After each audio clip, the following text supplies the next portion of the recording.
Hello and welcome to My Brit Wrest Journey on bbgwrestling.com. I'm Chris Lappin. I'm delighted to be joined by a wrestler born on the streets, the heart and soul of the Council Estates, one half of Preston's greatest tag team, Cason Riley. How you doing this evening, Cason? Hello. How you doing, sir? You okay? Yeah, I'm good. Yeah, Good. I'm straight off my on-show debut. I've not had a match yet, but I got onto a show. So. Yeah, I saw. How was it? Not as terrifying as I thought. It was fun. Yeah, it's been planned out for weeks, so my anxiety knew what was going to happen. So yeah, it was the same. I feel like when it comes to that week, everything just feels like it's just pressuring on you. It just feels like a push, doesn't it, towards the actual day. Well, we got to the curtain, and I was like, "What are we doing? What's the entrance? What are we doing?" I did. So I just went and went, "What do I do?" They come out and go, "Come on," or something like that. I just shouted. And then just literally went round. And so we had to kind of waste time for Stan Evans was running a bit late. He was coming for another show, so we had to kind of just make it. Yeah, he was wrestling at This Is Wrestling, so we had to kind of make the second half of the show slightly longer. So it was like, yeah, so I literally high-fived every child. Made sure. Just to waste them extra couple of minutes. You know what? I've never heard Dan to be late. He's always been on time. Well, he's been doing a double show. Wasn't late. He was on a different show, so it was getting to, because we were on the semi-main event and he still wasn't there, so it's just trying to make sure he's there. But, yeah, apparently he's stuck in traffic. So yeah, he got there in the end. So it's like, but yeah, we just had to waste time. But it was so much fun. Yeah, so we started off as super baby faces. By the end of the segments, we had joined the bad guys. So yeah, I saw that he turned heel as well at the show. I haven't seen any footage. I just saw some photos. Yeah, and I was like, oh god, that's quick, wasn't it? Yeah, but I'm interested to see what the in-show logic of us beating these people up, going backstage, and then 5 minutes later joining them. They haven't actually told us the reason. Yeah. Fair enough. I'm assuming we get brainwashed because he's a cult leader. So. Oh, fair. Yeah. Yeah. It was so fun just punching someone in the head. So how's your 2022 in ring been so far? You know what? It's been an absolute blessing. I think this has been like my breakout year this year. Because this year I made my debut for the actual PCW main roster. Mm-hmm. Last year I was just on the open rings that we do.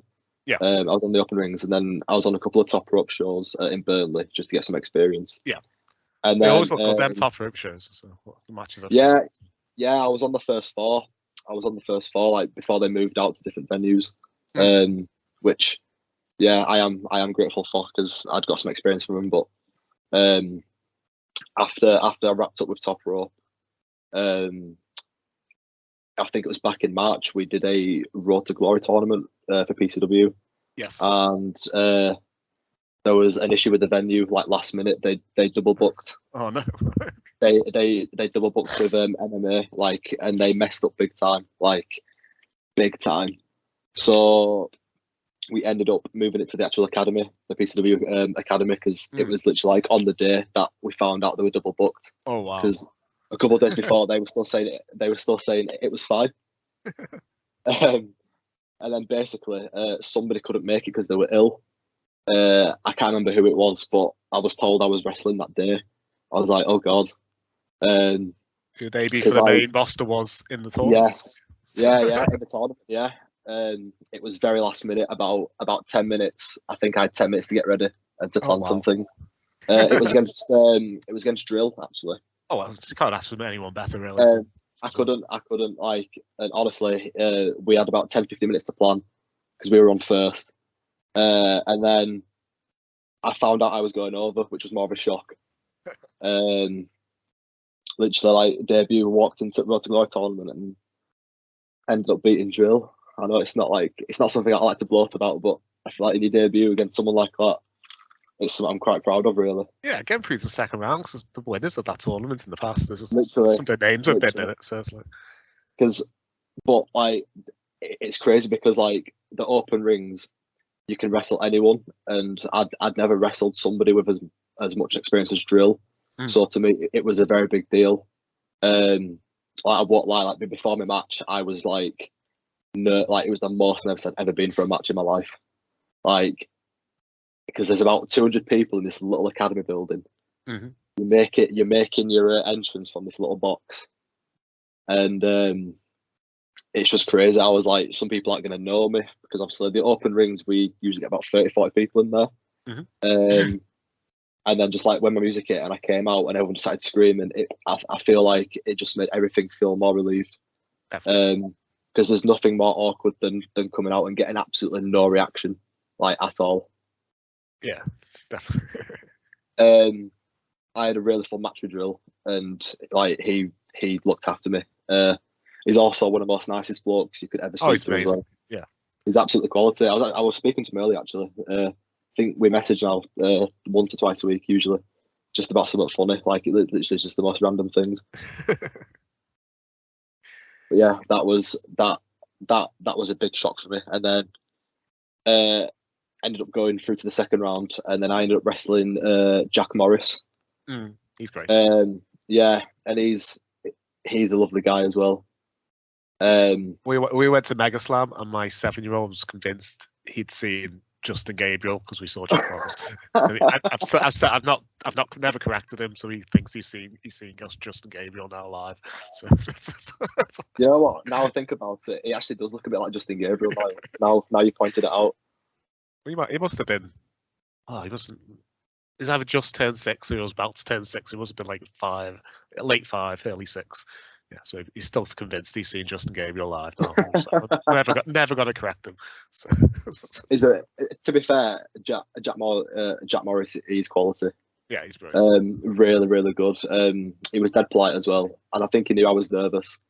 And he just took his time, and he went over stuff for me a lot.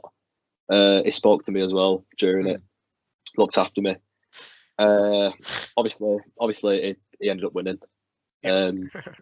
It wasn't a clean finish either, which I give him props for. It kind of put me over in a different way by cheating to win. He got all the way to the final as well, didn't he? So it's like you got the finalists. So. He went all the way to the final, and I think it was Priscilla who beat him. Yeah, because it was Pride of the Ring where Priscilla went on. But yeah, and then we had another show in the evening, like Road to Glory, the final round, and then I was in a tag match with Rossi Rascal against Death Row, and that I wasn't expecting to be on the third match, like on the third show, and then since then I've been on every single show since then. Oh, amazing. Every single show. Oh, amazing. And then I've done other places as well this year. I did a tag match for Target Wrestling. I think it was February. I was visiting Sammy Sparks. Yeah. And Fulton King. I was visiting them, and somebody got ill, and because I went training at the Target Academy just for an evening, and I just so happened to take my gear just in case. I always take your gear. Always take your gear. Everyone keeps saying. Then I ended up in a random tag match during the night, which was incredible as well. I mean, I took 15 minutes of heat, but it was definitely worth it. Definitely worth it. And then like I can't give them any more thanks for that. Like they didn't have to do that, but they put me on the show. Me and Charlie Rose against Damon Havoc, and I'm gonna get his name wrong, but I think it's Kaiju. Yeah. Honestly, and everyone at Target was really lovely as well. I've met some really lovely people at these places. It's crazy. It's so nice to see such a welcoming community in wrestling still.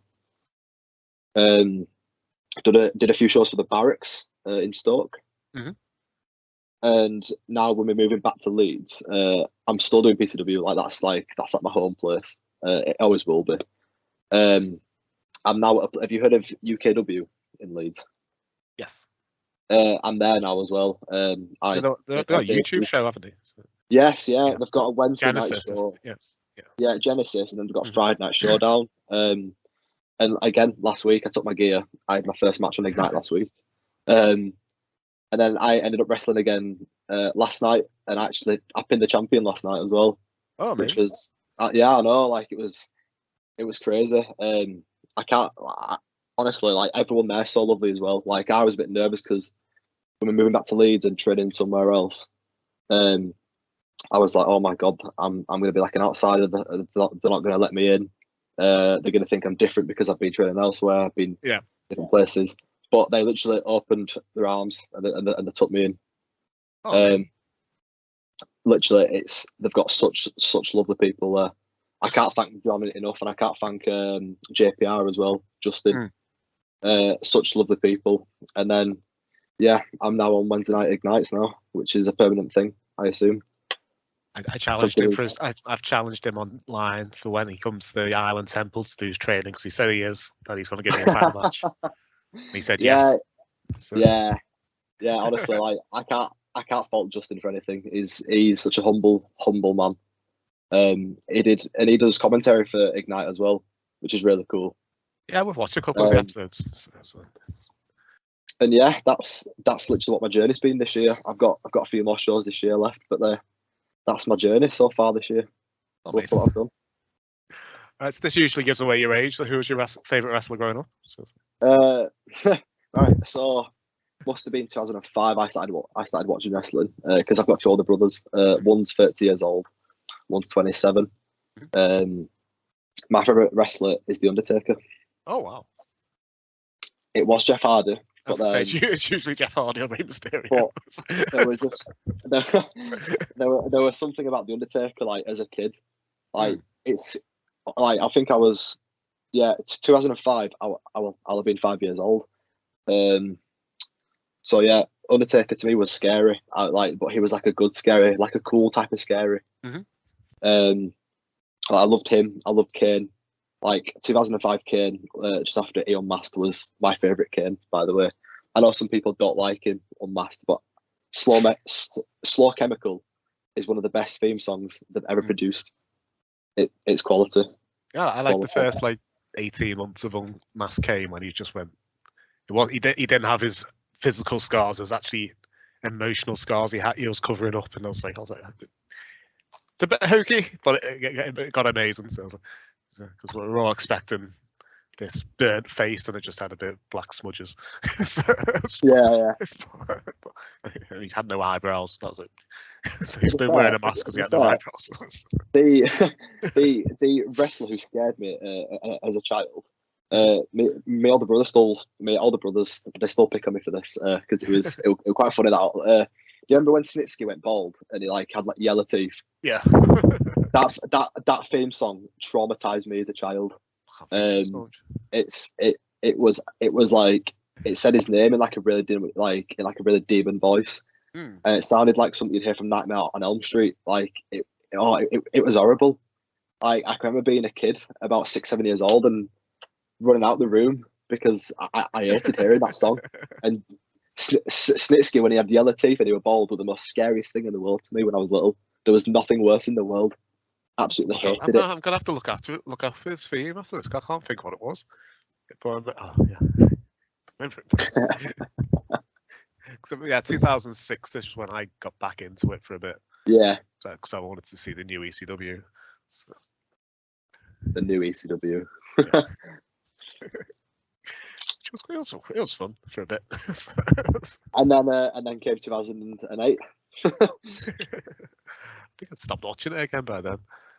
I kept There was a while where I was going in and out. So then my son started liking it in 2011, and then I carried on with it ever since. So it's like... Yeah, because I can remember watching SmackDown on Sky Sports, and they used to have ECW, I think, on the Saturday morning or something like that. And all I can remember from the 2010 ECW is Jack Swagger and Zack Ryder when he used to wear them god awful, half tights, half trunks things. Yeah. Oh, they were horrendous. Yeah. Yeah, it's weird. So what prompted you to do the tights to get in the ring yourself? For me, yeah. It was it was more. I used to feel like the black sheep of the family because I've got 2 other brothers and I've got a little sister. I always felt like I was the odd one out. Like my sister was creative; she got good grades at school. My older brother is a boxer. Then my eldest brother was really good at other stuff. He also played football. Yeah. Like they all had something special about them. Whereas I always felt like I was that child who felt like I had nothing that made me me. Once my older 2 brothers, like they don't really watch wrestling anymore. But as I got older, I just said to myself, when I'm 18, I decided I was 18 to do it. Yeah. Because I knew I was going to go to university, and I knew I could like start my own life away and just explore myself. So I went to Preston when I was 18, 19 for university, and it was more of an idea of looking for a wrestling place than it was chasing a degree. Like I told my family I was chasing a degree, but I'd known for years I wanted to wrestle, and being 15, 16 and traveling to places to wrestle is quite difficult, especially when you're not really taken serious at 15, 16 asking to be a wrestler. I did do a month at a place called Grapple Wrestling in Leeds, but that's gone now. Yeah. I did it, and just even that month alone, I knew there was something in me that felt like I belonged in a ring. And then, just as time went on, I thought, you know what, I'm just gonna take the plunge. So I moved to Preston for 3 years, and then literally my first month there, I went to the guy who does like all the sports for like the university societies, and I'm like, do you know anything about this? And it turns out I found a guy called Carl Brown. He's like one of the he's like one of the leaders at UCLan Sports for the uni, and he was like, I actually know a guy who like coaches, and he gave me Sheikh El Sham's email. Oh wow. yeah, just out of the blue, he was like, yeah, here's Sheikh El Sham's email. Just email him, so I did. And then 2 days later, I ended up at the PCW Academy. Walked in there, did my first session, and I haven't looked back. I've been doing it ever since. Oh, amazing. How did you feel after your first session? Because I couldn't walk for 4 days. Honestly, I think literally, I went on a Thursday, so I had like over 5 days to recover because it's a Tuesday Thursday pattern. I went on the Thursday, and he was like, so what we're gonna do is we're gonna teach you how to do some squats, pushes, some sit-ups. So we did that, and I think I think I had to go for like 100 sit-ups, push-ups, and squats, and it was wow. And even just after doing them, it was enough. I thought, nah, I can't do this. Then we did some rolls, and it taught me how to bump. And honestly, rolls were a bit interesting because I was like, "Can you do a roll?" I said, "I haven't done one for about 30 years, but I'll try." Yeah, it was quite weird because I had no idea what I was expecting. Like all these other guys are doing it, and he's like, "Do a roll," and I'm like, "What?" And he's like, "Do a roll." I'm like, "What type of roll?" It says just a shoulder roll. I'm like, "Okay then." So I do a roll, and I think like I caught my head the first time because I didn't tuck my chin. And obviously, like rolling is the teacher to like tuck in your chin more. And God, just that first session absolutely killed me off. But I went home smiling. I can remember getting into bed. I don't think I even ate much that night. Like because I was just so exhausted. I got into, and this must be about half 10, and I was a uni student. Like I was fresh at uni. I should have had so much energy, but I just got home after that one session, and I think I slept a good 12 hours. I slept like a baby. It was absolutely horrendous, but the next day I couldn't walk. Like my legs just felt like jelly. Oh yeah, I couldn't walk for 4 days. Also, I couldn't bend my legs. Like, oh. I don't think I'd done it. I probably had done squats in my life, but I hadn't done them that many. Yeah, because I feel like when you do it in the gym, it's so different to doing wrestling stuff. Like there is nothing like wrestling. Like there's nothing like wrestling cardio. It's just so different. Even when I used to play football as a kid, like the cardio is so much different in wrestling. So much different. your body's not used to it. You've got to get into a conditioned state just to be acceptable. Sometimes it's, oh God, yeah. Yeah, yeah. Because I think when I first started, I didn't get why they knack you out and then you do all the technical stuff, but I get it now. Like, Yeah. So, because in a match you have to be, but I hate grapes. I hate doing the grapes in the corner. And that's about the only thing I don't really like. So, but I've got to, but I was quite unfit in May when I started, but I've got better. So I'm not, I wouldn't say I'm super fit, but compared to what I was 5 months ago, yeah. You definitely feel it, don't you? You feel a difference at some point. Yeah. Well, I was in February this year. I was 17 stone 3, and I was 14-11 when I weighed myself the other day. So Wow. So Well done, man. Well done. So I'm thinking most of that must be muscle. So I've got hard bits which haven't had. To be fair, when I first started wrestling, I actually have. You might have seen a photo on Instagram. I don't think I've posted it for a while, but before I started wrestling, just before lockdown, I was 10 stone. Oh wow! And now I'm 15. I'm 15 stone now because I put a lot of time into the gym. Started eating more because I think lockdown motivated me in a way just to do better. And yeah, like went from 10 stone to 15 in the space of like 6 months. Yeah, I just worked hard for it. During lockdown, I went up to 18 stone. I was like, I need to get that. When I got back down to about 16 and a half. Now over Christmas, I put another some weight. And I was like,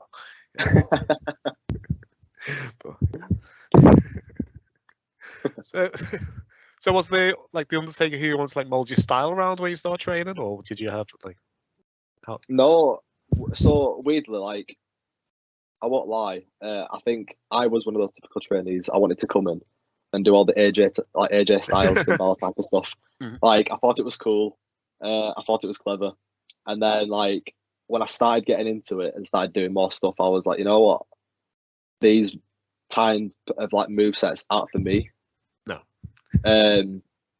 I mean, back when I first started training, I was 10 stone, so I could do more flippy stuff, but I don't really do flips. It's not my style at all now. I've always been a big fan of Dean Ambrose and Cactus Jack and that type of style, which is what you'll see now in my matches. People like Kevin Owens. I'm more of a brawler than I am like technician and high flying. But I love the character side of the Undertaker, which I think is why I looked up to him a lot because I'm quite big on character stuff. I love characters in wrestling. Love them. Yeah, it's the best bit. Yeah, give me a good character and a good storyline over a good match. I'll be happy. Yeah, honestly, like, and it's why I kind of like going to different indie companies and just watching because you see so many different people now, and I tend to watch the character now more than I do the wrestling sometimes. I know you need both. Like, it needs to be a good wrestling match to work, but I feel like if you've got a good character and you can be a good wrestler, then I think you're smashing it. I think I would rather a character tell me a story. Yeah. I'm when I got into wrestling was the early 90s when everybody had gimmicks and stuff, and the wrestling was never amazing. So it's kind of a bonus if you had a good match, but it was more the storyline about it. So I mean, Hulk Hogan only had like 3 moves, didn't he? Yeah, well, they talk about that his like legendary matches against like Ultimate Warrior and Andre the Giant, but you don't watch. They're not technical classics in any way. The first like 5 minutes of Hulk Hogan Warrior just them bumping into each other, like, shoulder blocking each other. You're like, but it's a story about it though, isn't it? It's a story that everyone makes it legendary. Yeah, it's like the unbeatable Hogan versus the undefeated Warrior. One of them has to lose. It's like, it's amazing. Yeah, so do you have an idea of a character when you start training, and how has it evolved? Oh, so wow.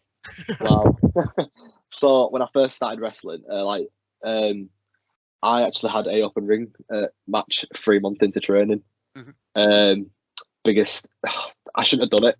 Like, I am grateful for it, but like I watched back my first 2 open ring shows before lockdown, and wow, Wow, I just want them to be scrubbed away and deleted. 'Cause I think it's what I know now to what I didn't know back then. That makes me a bit embarrassed about watching them back. Yeah. Like I had no character. Like my first ever open ring show was in January. January 2020, I made my open ring debut under my old wrestling name, CSR, which I thought was cool. I thought having initials was cool as a name.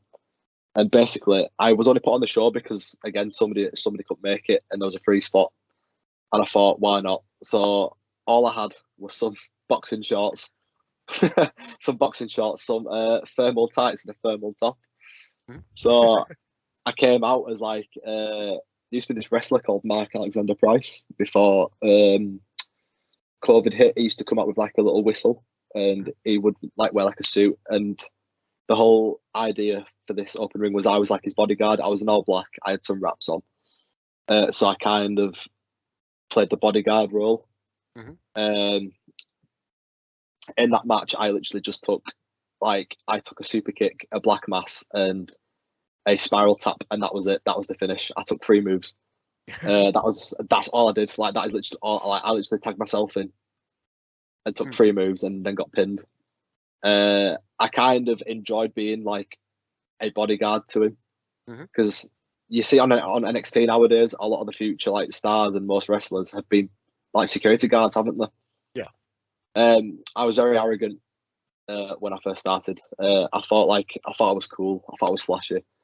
Like I won't lie. Like I thought I was really cool.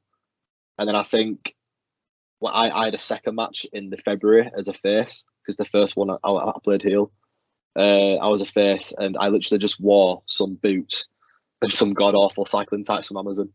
Yeah. And I watched it back over there, and wow, like I'm actually mortified. Like I couldn't. I had to turn it off. I had to take it off my phone. It's still in my archives on my computer, just for like memory's sake, just to say like that was my first like singles match. But never again will I watch that match back ever. Oh no. My opponent carried me. JKS, Justin Kendall Sadiq. Brilliant guy, by the way. And then when I was starting to think of a character, lockdown hit. So wrestling just, you know what happened? Like wrestling just dried up. And nothing of it. I actually had no thoughts of a character. The only time I ever thought of a character. Have you?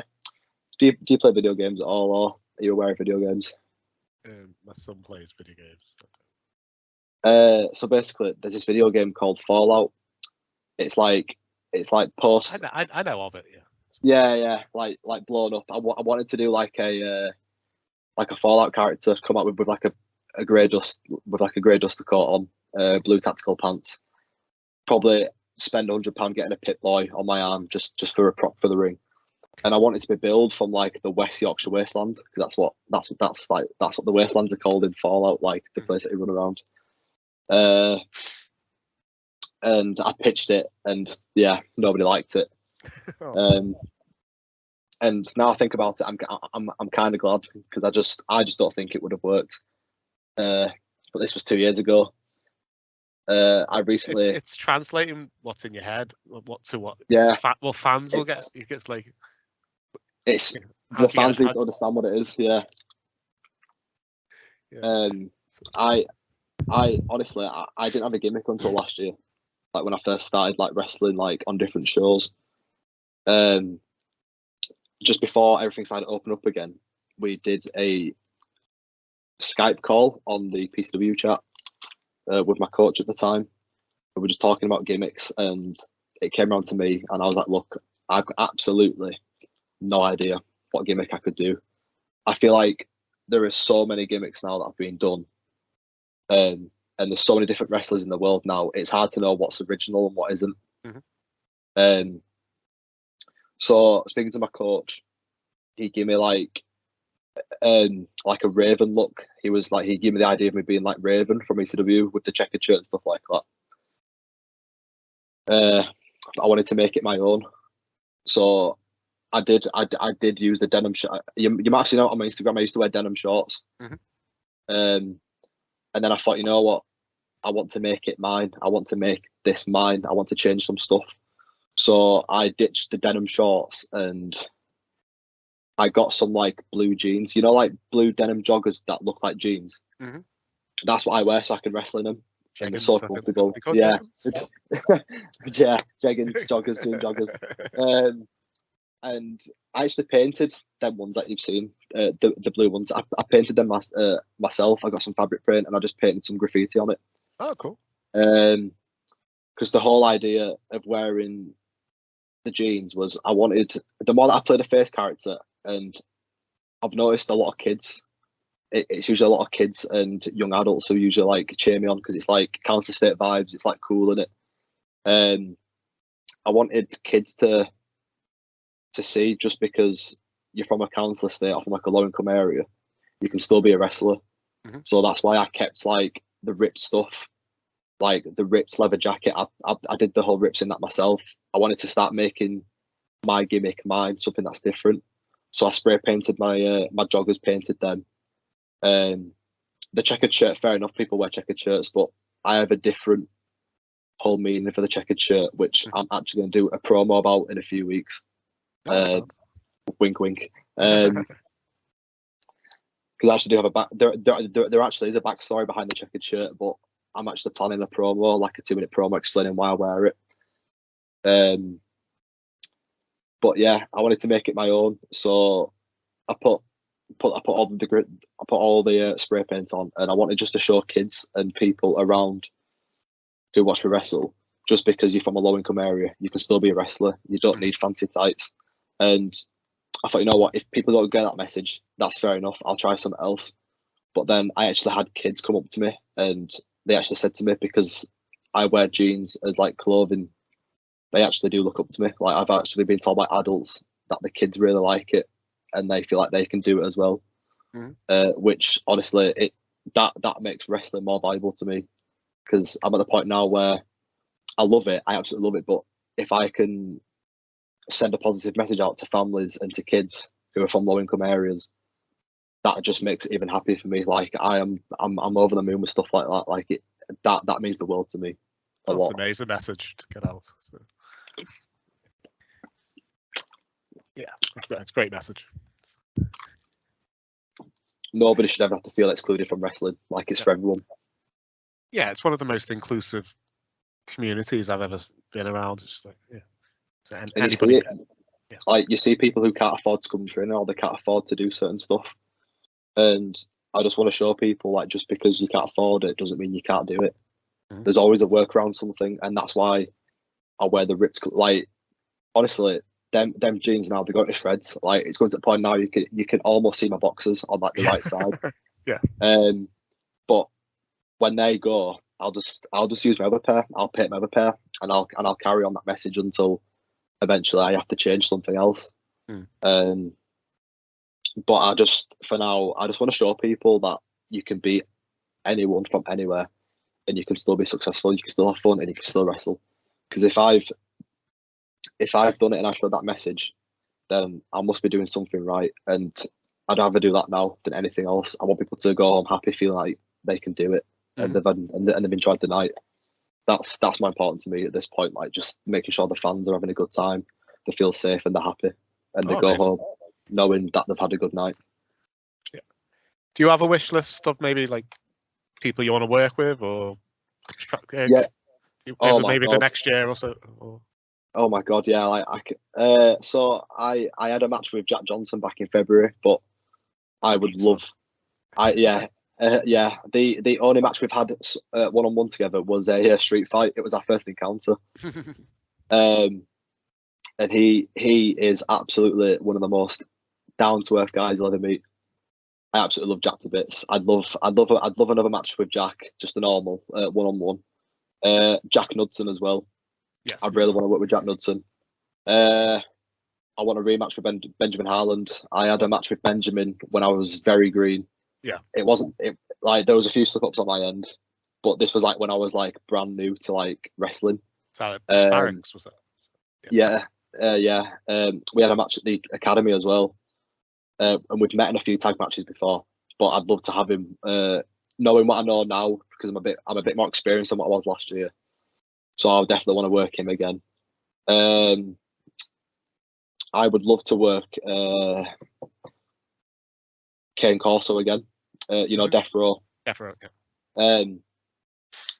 A dream match for me personally, because we've only ever had matches in tag matches. We had one singles at a Wacky World show, but they're not really they're like camp shows then. Mm-hmm. So we've never had like a proper one-on-one where it's been involved with a tag. I've always wanted to have like a feud with Jack, with Kane Corso, because outside of wrestling, he's one of my closest mates. Mm-hmm. He's one of my best mates, and I would love to have like a free show feud with him, just back and forth. That'd be fun. Yeah, because I feel because we're both kind of brawlers, so I would love that back and forth. Like I'd love that best of three. I think it'd be really, really cool. I'm also dying to work with Priscilla as well. Yeah, I really, really want to work with Priscilla. That'd be a nice clash of styles as well. Yeah, because we were talking the other week, and we actually did come up with a couple of ideas if it were to happen, and we was like, we need to do this at some point. Like even if it's face versus face, like there's so much stuff you can do. I've worked Joey Hayes a couple of times in tag matches, but I've always wanted that one-on-one with him as well. Like a lot of my dream matches are stuff I've already had in tag matches or like multi-mans, but I want a lot of single matches. I wrestled Sam Gradwell a couple of weeks ago in a tag match. Yeah. Like literally, like the day he was allowed to wrestle elsewhere, Danny Hope couldn't make the PCW show, so it was me, Dan Evans, versus Joey and Sam Gradwell, and yeah, like that absolutely blew my mind. Like I was trying so hard not to fanboy, like. I was just chatting to him like proper like professional, and like in my head I'm thinking, oh my god, yes, NXT UK wrestler. I'm buzzing, and he's one of the funniest blokes I've ever met. He's a really lovely guy. And then I do eventually want a match with Dan Evans as well. It's one of the best. Yeah, I want him to be the heel as well, because I've seen him be a very nasty bastard when he wants to be. Yeah, I've never seen him work face before. I've only ever seen him as a heel. So. Yeah, he works face with me at PCW. Yeah, which is weird because I know everyone's only seen him as a heel elsewhere. Yeah. And I think that's like I know there's more names on top of my head. There is one name that I can mention but I'm wrestling him on Saturday anyway. I've got him at the Leyland show, Rarebit. I'm wrestling Rarebit Saturday, which I'm really looking forward to. He's somebody I haven't seen live yet, but I really want to see live. I mean, there is a show Saturday if you want to come watch. Come watch me take on Rarebit Saturday. I'm Extreme Fields this Saturday. Oh god, yeah, TNT's on it Saturday as well. Yeah. Oh, there's so much wrestling nowadays as well. Like, there's just so much going on. Like, I don't think there's been a weekend where there hasn't been like a wrestling show at all. Yeah, when we got out of lockdown, I think over about a 10-week period, I think we went to 8 shows. I think the kids were that like, oh, we need to go see live wrestling. So we're like, oh, there's Britannia were doing a show in Wrexham at a carnival. Should we go watch them there? And then it was like, just get live wrestling in them. I was like, loved it. To be fair, you can't have too much wrestling nowadays. I feel like the Northwest is quite strong, but I know. Did you see Jack Johnson's tweet the other day? It proper blew off on Twitter about recommendations to promoters and them using the same people, stuff like that. No, I'm not seeing basically, I don't tend to go on Twitter that much anymore. It is one of the worst apps I've ever used. It is horrendous. It's just full of negativity. But it mentioned a tweet about how promoters ask for recommendations, but then ignore everyone and then just use the same people over and over again with the same matches. I know a lot of people agreed with that. I agreed with him because you do see it, and I think one of the biggest issues with the northwest at the moment is there's a few clicks. Mhm. There are a few clicks that people don't like. Whereas me, like, I just want to wrestle. To be honest, I just want to wrestle, have fun, and just that's all it should be. We all get along, we all have fun, we all wrestle. But sadly, it can't be like that, can it? In wrestling, sometimes. Yeah, I said at this Wrestle Island show on Sunday. I think there was 46 wrestlers backstage. I think because he had Wow. he had a tag team Royal Rumble in the middle of the show. I think it was 12 teams in it or something. Wow. So, yeah, so half. Yeah, if you're on the second half of the show, you couldn't get changed until the half time because there was just no room backstage for everyone. So Oh, that's mental. 46 wrestlers is a lot of people in one little room. It's a great thing about Wrestle Island. To have a turnover of wrestlers. Yeah, you get to see new wrestlers all the time. It's great. You have to have like a core, but around that core, changes a lot. Yeah, I've been told at the island shows you'll always meet someone new straight away. Yeah, it's amazing. Yeah, but that's fun though. And Wrestle Island is a very good example. Like, there's a lot of rotation of new people. I think that everyone gets a shot, everyone gets a chance, and everyone has fun. Mm-hmm. I think a lot of companies should start taking chances on new people, because you might end up hitting a star with some people. Yeah. It's like what you said then. Like, you see new people all the time, which is nice. It's what wrestling should be like. Like, give new people a chance, because there's so much talent out there that's not being used. Like, for example, I'll use Jack Johnson again. Jack Johnson, I think, should be everywhere. Yeah, I've only ever seen him at Infamous. Yeah, that guy. And I'm not just saying this because he's one of my best mates. Like, I've been saying this about him before we were even quite good mates. He's quality. Like, also Shading Actress up at Target Wrestling. Oh, he's brilliant. He's absolutely phenomenal, and there's so much stuff he's taught me. But like, I want to see more Joey Hayes as well. Like, Joey Hayes, Danny Hope, they should be in more places as well. I know they do a lot of stuff in the Northwest, but I want to see him go elsewhere. Joey and Danny have taught me a lot these last few months because I've got to work with them. And I think they must get annoyed every time I go up to them and say thank you, because I must thank them about 5 times every time that I see them. And it's the same with Shady as well. Like, I'm glad there's guys like that around, because they do help out a lot, and they do give back a lot. Really nice people. But yeah, Shady should be in more places. Jack should be in more places. Death Row as well. Kane Corso and Dan White. Mm-hmm. They should be dominating the tag scene everywhere. I've never seen them have a tag team match. I've seen them at a show doing 2. I think they had singles matches on the show. I've never seen them together. I've seen them on telly, but I've never seen them. Yeah, well, they're the tag champs now at PCW. They've been champions now since August. Yeah, since August, I think. Oh wow! Yeah. So yeah, a good. What we're on now, October. 4 months. Good 4 months. Oh wow.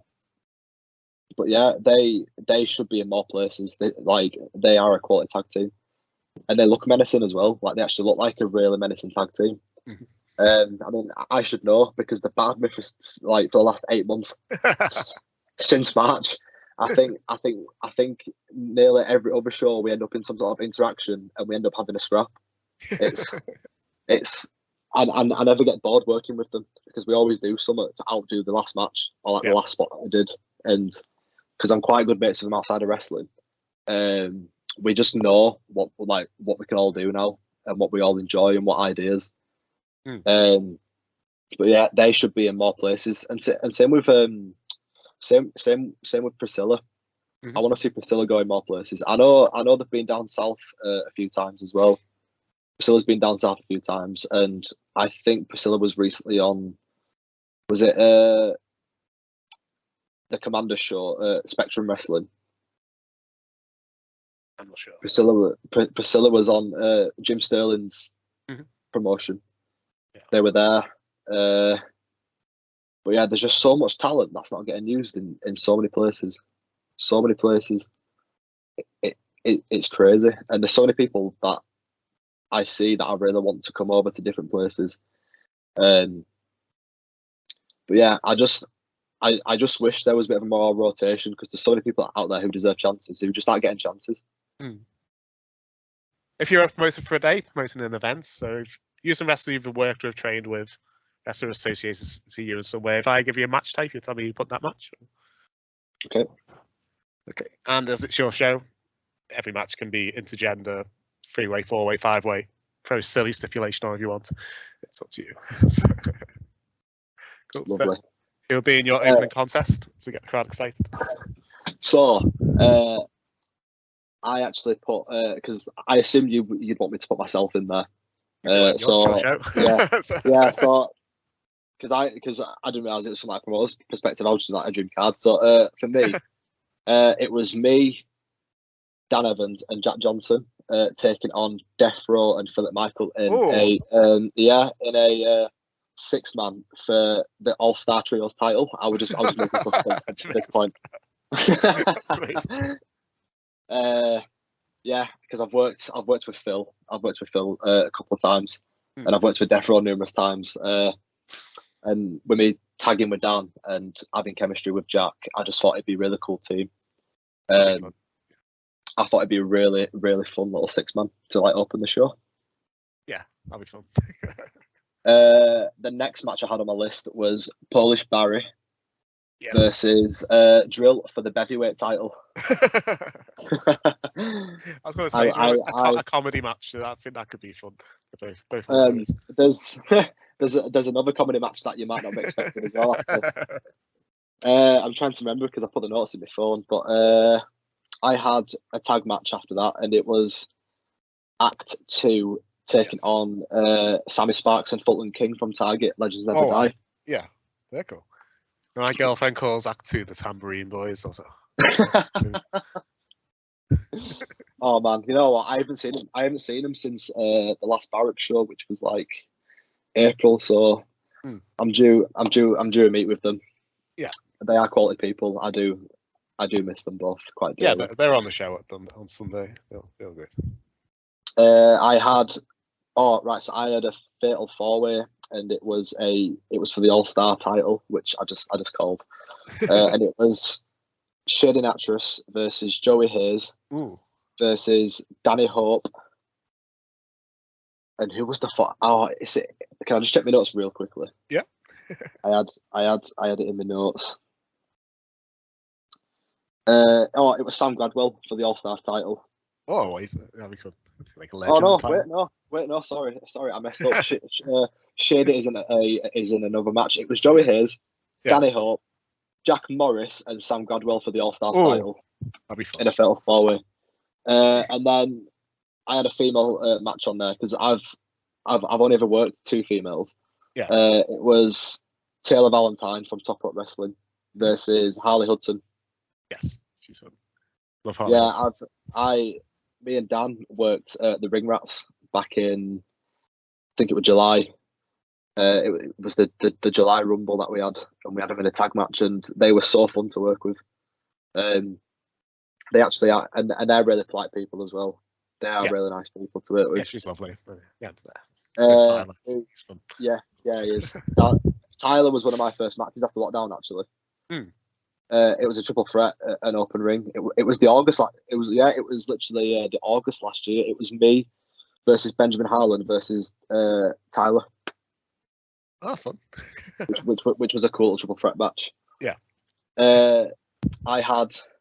Oh right, here we are. I had Shading Actress taking on Gabriel Lee from Barracks. I think you know Gabriel Lee, don't you? He comes out to the Power Ranger theme, doesn't he? Yes.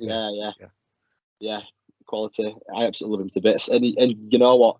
I had no idea. Like, I thought he was a lot younger than what he told me. I thought he was in his early 20s. He's not. No disrespect to him if he ever sees this, but like, I generally thought he was in his early 20s, but he's not. I won't reveal his age because yeah. All right, so this is my favourite comedy match. I think that I came up with that I was really looking forward to see. Axel Strife versus Wing Commander Nash. Yes, that'll be like that. Literally, when I was writing my list yesterday, because I did half it yesterday, and I was thinking, oh my god, what if Axel went against Wing Commander Nash? And yes. I would have sat in my head thinking of so many spots that they'd end up doing, but because they're so unpredictable, I have no idea what they'd come up with. I'm actually wrestling Wing Commander tomorrow in Leeds. Oh, amazing! It'll be really fun. Yeah, that'll be fun. And then my final match, I had Jordan Kane from PCW. He's relatively new to the main roster of PCW, but he's got a lot of talent. Like he wrestled James Mason at the last show. Oh wow! And he also it was a really fun match actually. I had him as the face actually. I mean, he's done a lot of heel stuff, but I've had him as the face against Chase Alexander. Oh, I love Chase. He's fun. Chase, I've met Chase twice, and he had all the time in the world for me. Like he gave me a lot of feedback and stuff. I wrestled him in a triple threat match with Shady, which was that was a really fun match. Yes, yeah. Where did you find that? Was it on YouTube or something? On YouTube, yeah. I just wrote Cason Riley versus, and that was one of the matches. Carry on. But yeah, that was my 8-man dream card for people who I've worked with. That's amazing. That would be a fun card. I was quite happy with it when I finished it. Yeah, that was fun. I really like to watch that card. Well, hopefully one day if I end up making my own counter-state promotions, I'll book it for if you want. Some great names on there, and it's only been wrestling for 14 months. So it's I've been so privileged to wrestle some amazing people this year, and I'm going to take this time now just to thank, because I know some people will probably listen to this, and if any promoters will listen to this who I've worked for, a massive thank you to every person who's taken a chance on me. I've had fun everywhere that I've worked. I've never had a disagreement with any promoter. I've always had fun with them, got along with them. I go around and shake everyone's hands. I am literally here to have fun and to make memories. It's one of the best things I've ever done. So yeah. Oh, amazing. Right, so where can people see you in the near future? Tomorrow I'm at Classic UK Pro Wrestling. Every Wednesday night you'll catch me on Wednesday Night Ignite, I assume. So yeah, anything UKW related. On Saturday, the 20th, is it the 29th Saturday? Yes. It's me taking on Rarebit in a Nightmare on Leyland Street match, which will be quite fun. November, I'll probably be at UKW all week for the Wednesday Ignite. Catch it on YouTube. Just type in Genesis Wrestling. The 10th of December, I'm at Blackpool for PCW. We're back at Flamingos, and then for the 17th of December, I have two. I'm doing double that day. I've got a kids show for Rossi Rascals Pro Wrestling Academy for the kids, and then we've got Wacky World, the inflatable park, the same day, and that is, as of now, that's what I'm booked for the rest of the year. Oh, amazing. Yeah. Sounds fun. All right, so do you want to promote your social media before we go? Yeah, so Instagram, it's Cason_wrestler 109. Twitter, CSR_wrestler. And that's it. I do have a Facebook page called Cason Riley as well. So feel free to give them a follow if you fancy. Yeah, thank you very much. Yeah, I'll put links in the description below the interview if anybody wants to follow you on anything. So I've really enjoyed speaking today. I'd love to have you on again in the future. That was a lot of fun. Thank you. Yeah. I feel like I've got a lot more to say as well. Like there's a lot more we could probably go into, but I'm definitely down for a part two. Definitely down for a part two.